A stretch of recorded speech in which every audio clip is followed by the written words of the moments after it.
Sire, we are ready.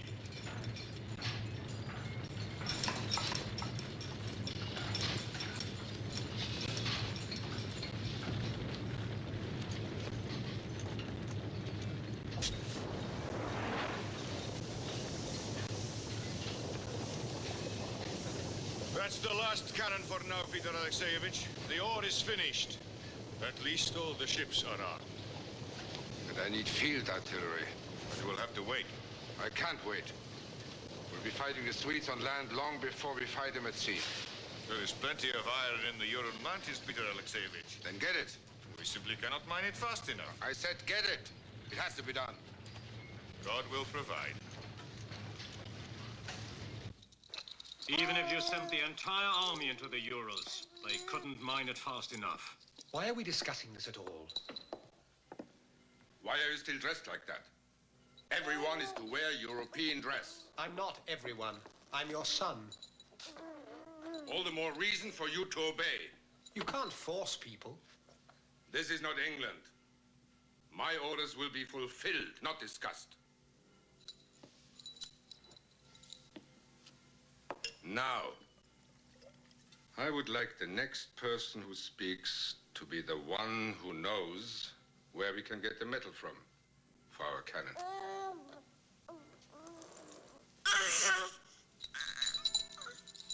Of course. Of course. The church bells.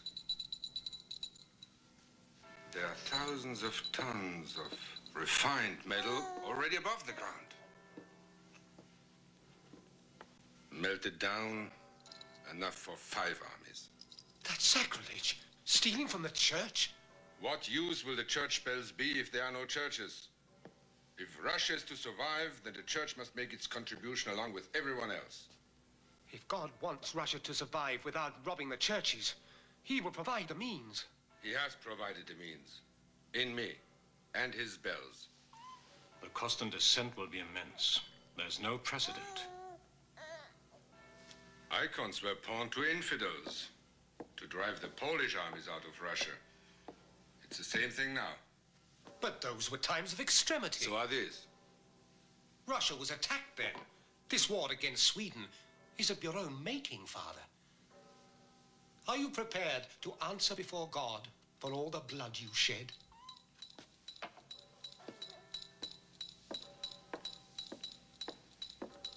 Make the arrangements. If there's the slightest chance of negotiating the return of the Baltic ports from Sweden without bloodshed, I shall take it. I will take the first step and meet with Charles himself.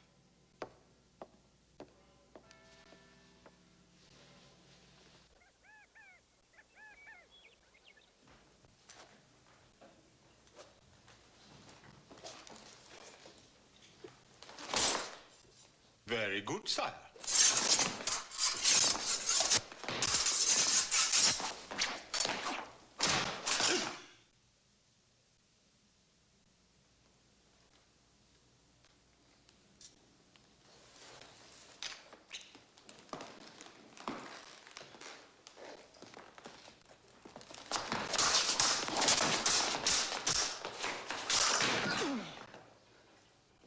Very good, sire.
come in?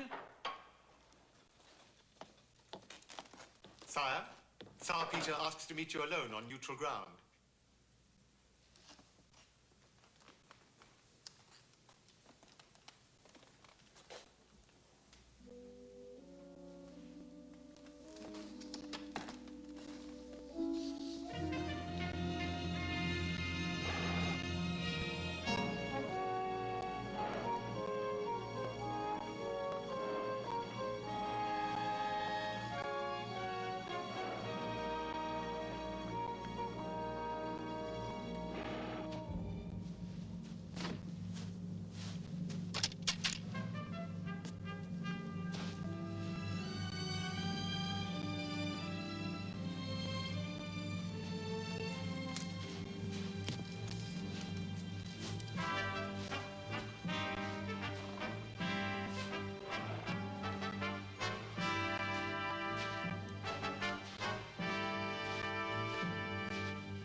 You're taller than I thought. You are younger.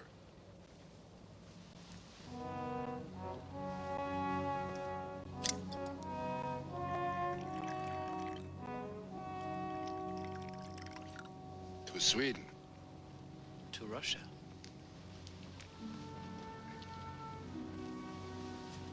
A century ago, your great-grandfather took our Baltic ports from Tsar Ivan. True. But then he made no effort to defend them. Because they weren't of value to him. We had no ocean-going ships then, and the idea of trade with the West was beyond his imagination. It's not beyond yours, is it? Russia cannot flourish isolated and without trade. True. I ask for this meeting because I want to negotiate the sharing of the ports with you. We are prepared to pay extravagantly. Are you? What for? To become allies and trading partners. Together, Sweden and Russia would rival England and Holland. We hope to do that alone. We do not need any allies. It is my duty as a sovereign to dominate as it is yours. One of us will not survive if we go to war with us. Well, now you're spoiling all the fun, Peter. War is the real sport of kings. It keeps them and their subjects fit and vigorous. It winnows the weak and strengthens the bloodlines. To what end? So that we can fight again? Exactly. It's a never-ending process. Do you want to deprive man of what he loves best? Then you leave us no choice but to take the ports by force. Aren't you afraid we will attack first? But as you ride to battle, can you sleep in a saddle as Russians do?